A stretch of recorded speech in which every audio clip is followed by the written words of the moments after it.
আসসালামু আলাইকুম। আশা করি সবাই ভালো সুস্থ আছে। আলহামদুলিল্লাহ আমরা ভালো আছি। Welcome back to our channel. আবারও এসে গেছি নতুন রান্নার রেসিপি নিয়ে। আশা করি এই রেসিপিটা তোমাদের ভালো লাগবে। পর কিন্তু আমি দুটো রেসিপি তোমাদের সঙ্গে শেয়ার করবো বন্ধুরা, তাহলে দেখতে থাকো, সাথে থাকো। প্রথমে দেখতেই পাচ্ছ বন্ধুরা, আমি উনানে আজকে একটা পাতিল বসিয়ে দিয়েছি, হাঁড়ি বা পাতিল যেটাই বলো।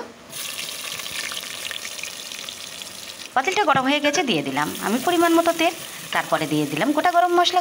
গোটা গরম মশলার মধ্যে যা যা দিতে হয় সেগুলোই দিলাম। তেজপাতা, রং, দারুচিনি আর ছোটো এলাচ, আর দিয়ে দিলাম কিছু পেঁয়াজ কুচি। এখন সুন্দর করে আমি একটু ভাজা ভাজা করে নিচ্ছি। তেলের সঙ্গে মশলাগুলো সুন্দর ভাজা ভাজা হয়ে গেছে। এখন আমি দিয়ে দিচ্ছি স্বাদ মতো লবণ।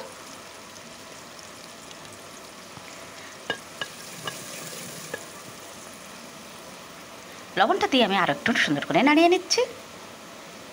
এখন দিয়ে দিচ্ছি আমি সেই শিলপাটায় বাটা সেই মশলাগুলো, লাল লাল শুকনো লঙ্কা বাটা, আদা রসুন ও জিরা, এগুলো দিয়ে আমি আবার একটু সুন্দর করে কষিয়ে নেব। আজকে আমি দেখাবো একেবারে মাংসের মতো করে আলুর দম বা আলু কষানো।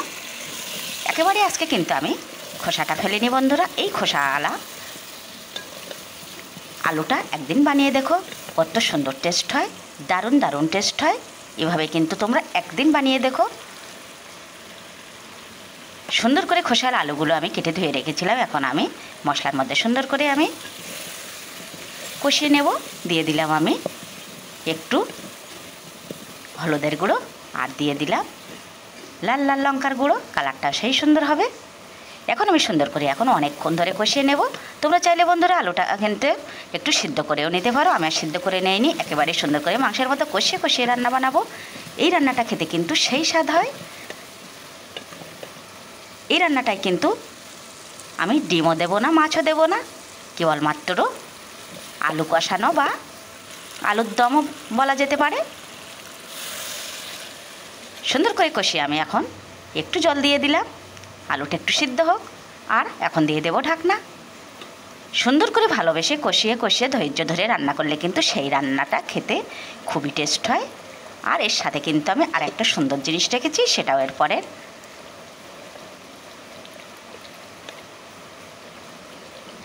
ঢাকনাটা খুলে আমি সুন্দর করে আবারও নাড়িয়ে নিচ্ছি। এরই মধ্যে বন্ধু একবারও আমি জল দিয়ে সিদ্ধ করে নিয়েছি, সেটা তোমাদের দেখানো হয়নি। বেশ সুন্দর করে আমি এখন নাড়িয়ে নেব। একেবারে কালারটা দেখেছো বন্ধুরা, সেই এসছে। যেহেতু খোসা সমেত রেখেছি, এই জন্য এর টেস্টটা বলার মতো না।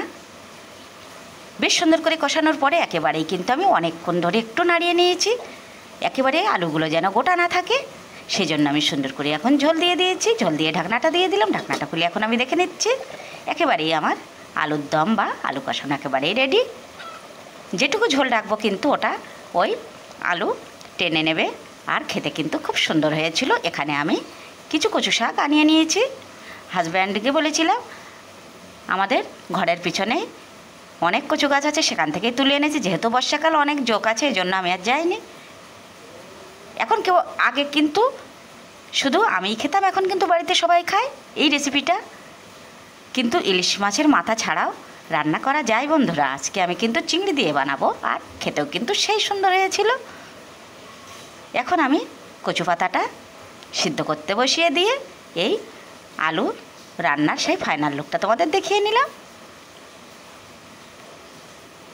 কথায় কথায় কিন্তু আমার কচুর ডাঁটা ও পাতা একেবারেই প্রায় সিদ্ধ হয়ে এসেছে। এখন আমি একটু নাড়িয়ে নেব, নিয়ে আবার একটু ঢাকনা দেব।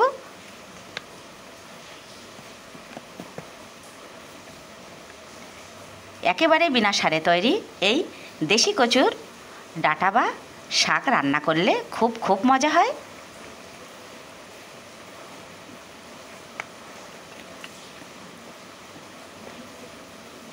আবার আমি সুন্দর করে একটু নাড়িয়ে নিচ্ছি। এই জলটা কিন্তু ফেলে দিতে হবে, না হলে একটু গলা ধরার ব্যাপার থাকে। সুন্দর করে আমার কষানো হয়ে গেছে।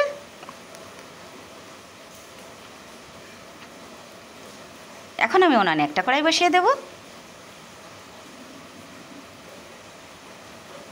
দিয়ে দিচ্ছি পরিমাণ মতো তেল। দিয়ে দেবো কয়েক কুটি শুকনো লঙ্কা, আর দিয়ে দেবো একটা কাঁচা লঙ্কা, আর দিয়ে দেবো কিছু গোটা রসুন, আর দিয়ে দেবো পেঁয়াজ কুচি, আর দিয়ে দেবো একটু থেতো করে রাখা রসুন। তারপর দিয়ে দেবো আমি ছোট ছোট চিংড়িগুলো, চিংড়িটা আমি একটু ভাজা ভাজা করে নেব।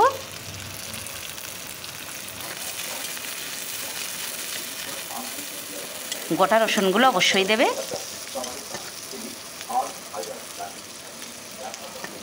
যেসব বন্ধুরা আগে থেকে চ্যানেলটি সাবস্ক্রাইব করে রেখেছো তাদের কিন্তু অসংখ্য অসংখ্য ধন্যবাদ। আর যেসব বন্ধুরা চ্যানেলটি সাবস্ক্রাইব করোনি, যদি নতুন হয়ে থাকো তাহলে কিন্তু একটা লাইক দিয়ে সাবস্ক্রাইব করে দেবে।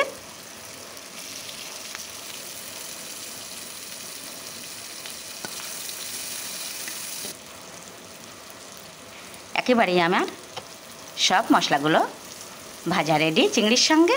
এখন আমি দিয়ে দেবো সেই সিদ্ধ করে রাখা কচুর পাতাগুলো।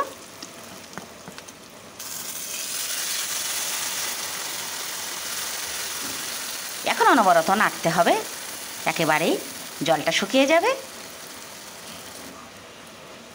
যেহেতু চিংড়িগুলো দিয়েছি এই জন্য আমি একটু পরে নাড়ানাড়ি করব। ভাজা হয়ে গেছে চিংড়িগুলো, আবার একটু সিদ্ধ হয়ে যাক। শেষে কিন্তু একটু মিষ্টি দিয়ে অবশ্যই নামাবে, তাহলে কিন্তু খেতেই খুবই সুন্দর হবে। তাহলে পরপর আমার দুটো রেসিপি তোমাদের সঙ্গে শেয়ার করলাম বন্ধুরা। শুরুতে কিন্তু একেবারেই স্কিপ করবে না, একটা লাইক দিয়ে ভিডিওটা দেখা শুরু করবে আর ফুল ভিডিওটা দেখবে। অনেক কষ্ট করে কিন্তু ভিডিও বানাতে হয়, তোমরা ফুল ভিডিওটা স্কিপ না করে দেখো। আর যদি কমেন্ট করো, শেয়ার করো, তাহলে কিন্তু খুবই ভালো লাগে। এভাবে এখন অনবরত সুন্দর করে নাড়তে হবে, নাড়িয়ে নাড়িয়ে নাড়িয়ে একেবারেই শাকের জলটা একেবারেই শুকিয়ে যাবে। এখন কিন্তু একেবারেই কিন্তু আমার রেডি হয়ে গেছে। তাহলে চলো বন্ধুরা, শাকটা নামিয়ে নিয়ে গরমা গরম ভাত খেয়ে নিই। গোটা রসুনগুলো যখন মুখে পড়বে তখন খেতে কত টেস্ট হবে, একদিন এভাবে বানিয়ে দেখো। একেবারেই কচু শাক আর আলুর দম একেবারেই আমার রেডি। আবারও দেখা হচ্ছে নতুন কোনো ভিডিওর সাথে। ততক্ষণই সবাই ভালো সুস্থ থেকো।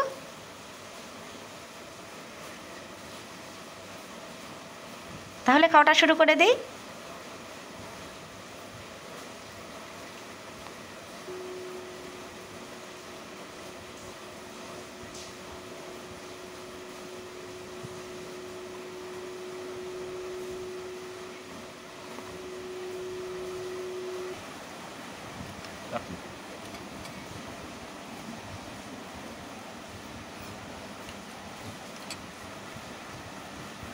আল্লাহ হাফেজ।